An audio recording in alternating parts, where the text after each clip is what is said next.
To weekend series preview the Vanderbilt game with Chad Smith and Stephen Willis. I am here to brighten your weekend. We're going to bring you hopefully a little bit of good news. But before we get started, I do want to tell you about the Vault Society. That's a major push of the Ole Miss Athletics Foundation.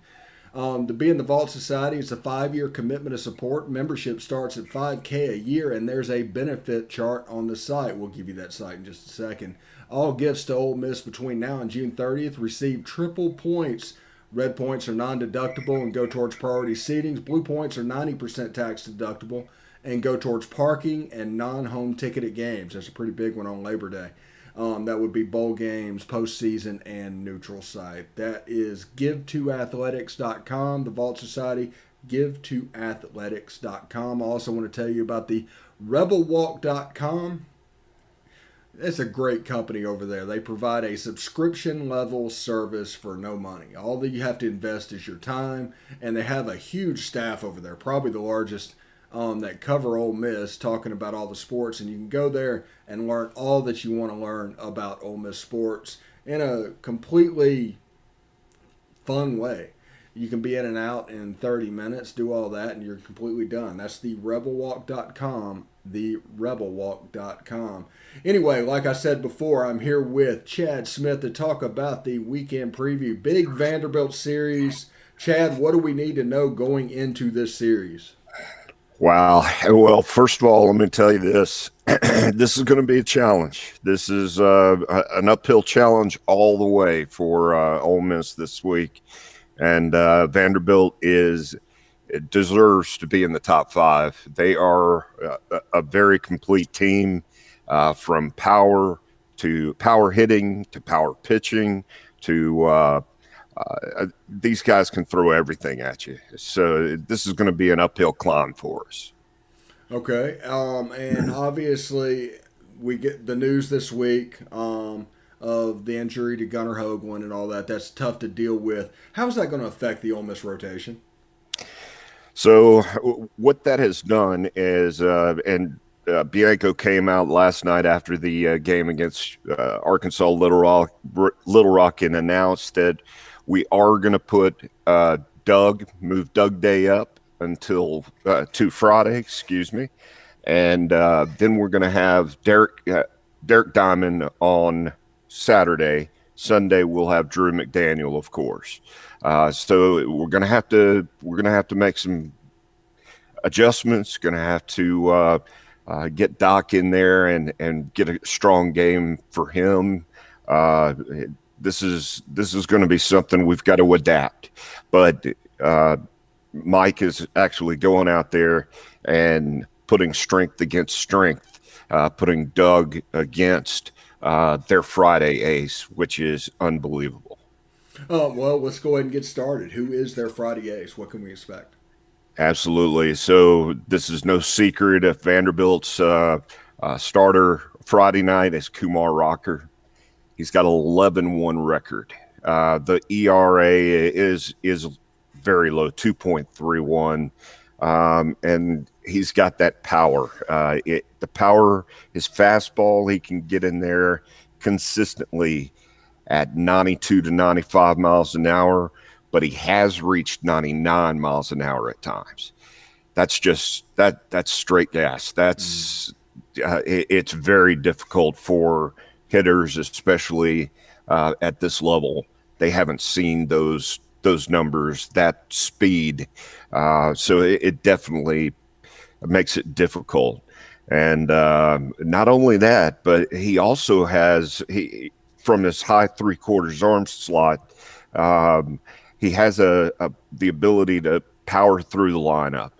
He can hit 96 miles per hour consistently throughout the game. So he can use that in the first inning. He can go to it in the fourth. And if he goes later into a game, then he can use that in the sixth, seventh, eighth inning. And that's what he did against Michigan in the College World Series a couple of years ago. This is a formidable task, and but I believe the Rebels are up to it. The Rebel offense just needs to come out and attack this consistently. two more pitches that he has as well. He has a slider that he works very effectively at 82 to 85 miles an hour. And he can also throw a cutter that is high velocity, or it's a plus cutter is what they call it. And it can just be devastating to an offense. So that mixed with the speed, it's going to be a difficult ask. Two things. First of all, Kumar Rocker is the son of Tracy Rocker, former Ole Miss defensive line coach, correct? Yes, sir. Yes, sir. That is correct. He's a devout rebel, and wish he would have chosen Ole Miss, but he chose Vanderbilt, and we've seen him in there in the College World Series cheering his son on. He's very involved, and who wouldn't be? You've got to be a fan of these young men. And the other part of it is me picturing back in the day Kumar Rocker on the mound at the OPC at 10 years old throwing gas. No kidding. Can you imagine? Having to step up against that. 80s. Exactly. That'll make you grow up real fast. All right. What are we looking at on Saturday? All right. So Saturday, the lineup appears to have changed for Vanderbilt. Al Leiter will not start. He is actually going to be replaced. His replacement is Patrick Riley. Patrick Riley is coming in because Leiter had fatigue his last outing 2 weeks ago, and with that fatigue, Corbin, Vanderbilt's head coach, did not want to risk any injury. So he's going to hold him out again in lieu of Patrick Riley. Patrick Riley has a fastball in the low 90s. He's a fastball, but he also has his curveball as well. He's got a 73 to 76 mile an hour curveball, but he can also throw off speed to change the velocity and change speeds as well. So we've got a little bit more of an opportunity in game 2 to really come out and give Derek Diamond some support. If we get the run support, we should be in that game very easily. Okay. And moving on to Sunday, what are we looking at? Sunday, we've got Drew McDaniel. Drew McDaniel, of course, is going to pitch against Chris McIlvaine. McIlvaine's sophomore. He's got a 3/4 arm slot, and he's got a quick release. And he's able to throw that fastball anywhere between 89 to 90 miles an hour. But he can reach back and hit 91 to 92 at times. But his additional pitches are 76 to 79 miles an hour. And 76 to 79 mile an hour curveball. And he's got an 81 mile an hour change. So he's not going to blast you away. He's definitely not a power pitcher, but he can work deep into a game. However, Sundays proved to be the tougher game of the series, game of a weekend series for Vanderbilt this year. So they seem to come back and develop more of that human trait in the ability to make mistakes. Yeah, that's quite weird. Also, looking into this, I don't care exactly what the fan base is thinking of and how they view this season. This weekend is an excellent audition for next year's weekend rotation. It is. It's a great audition for not only our rotation in Diamond and McDaniel, but you look at some of the pitching that we have behind them. in our bullpen, middle relief and short relief. Uh, these guys had the opportunity to come out and pitch, show their stuff, show how they can compete in the games against another team, and you just can't substitute that even in fall ball against the same club, your own team, if you will. So Vanderbilt's going to do the same though with McIlvain and with Riley on Saturday as well. He's going to be trying out because in all likelihood, Kumar Rocker is going to get that call from the draft. Probably maybe the first one of the draft. So Kumar Rocker will be moving on, and it'll be a great series to watch the competition in. Yes. We need to talk a little bit about the Ole Miss bullpen because losing Derek Diamond and Drew McDaniel from it makes an already thin bullpen even more thin. Who needs to step up from that aspect of the pitching staff? Well, we need everyone to step up. We need Jack Doherty. He's been thrown into a difficult situation, of course, coming in out of the red shirt. We also really need Tyler Myers. We need Austin Miller. I mean, all of these guys that have good experience, have experience in the SEC.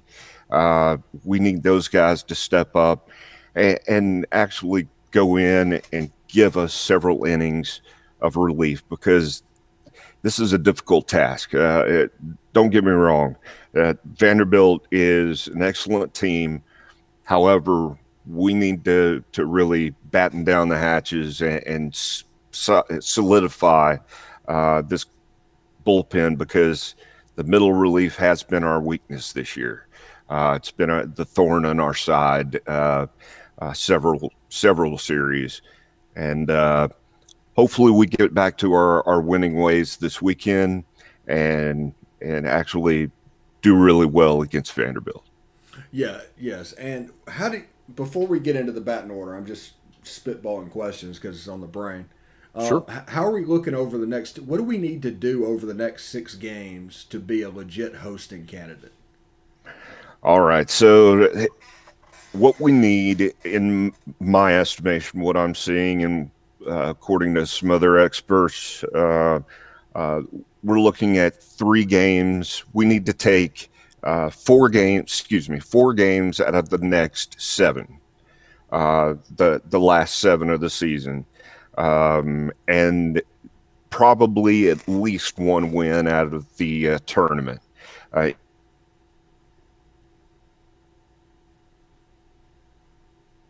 right. Looks like Chad dropped Hey, off. I'm sorry, Yeah. but what we need to do is actually take 4 out of that out of the rest of the games in the season, and at least one. 4 games from the rest of the season, and at least 1 game in the SEC tournament is what he is saying. Chad's having a little bit of internet problems at the moment. We're going to get him back in just a second. Hopefully he can come back in. If not, we will shut it off there for the preview. But as you can see, there's a lot of stuff that needs to go down over the next 2 weeks. It's not done and dusted that we're not hosting, but I mean, it's in a position to where the Texas A&M series has made it to where realistically we probably need to win the Vandy series. Now that became a little easier that Jack Leiter is not pitching. Became a little harder since Gunnar Hoagland isn't pitching. So it becomes more of a crapshoot, similar style pitchers against each other that maybe are lesser known. Our former Sunday guys now on Saturday. Drew McDaniel still locking down Sunday. We have an audition essentially for what needs to be done for next year. So you're building, everything about that we talk about on the Palmcast, the other show, is about building the program and following a program and being a fan from a program perspective, not a season perspective. So many people are prisoners of the moment and they don't understand the growth factor to get to whatever's going. The season is an end result type thing of the program. You need to follow from the program perspective. It prevents so many highs, it prevents a little bit of lows, and it's a little bit more even killed following Ole Miss sports. That's what I would recommend. That's how I followed. But we're going to shut this preview down, and hopefully soon. We'll have Chad back next week to talk a little bit about the Georgia series. That's a Thursday through Saturday series, and then we'll figure out what we're going to do for the tournaments and things like that. So for Chad, I'm Steve, and I just want to say, hotty toddy.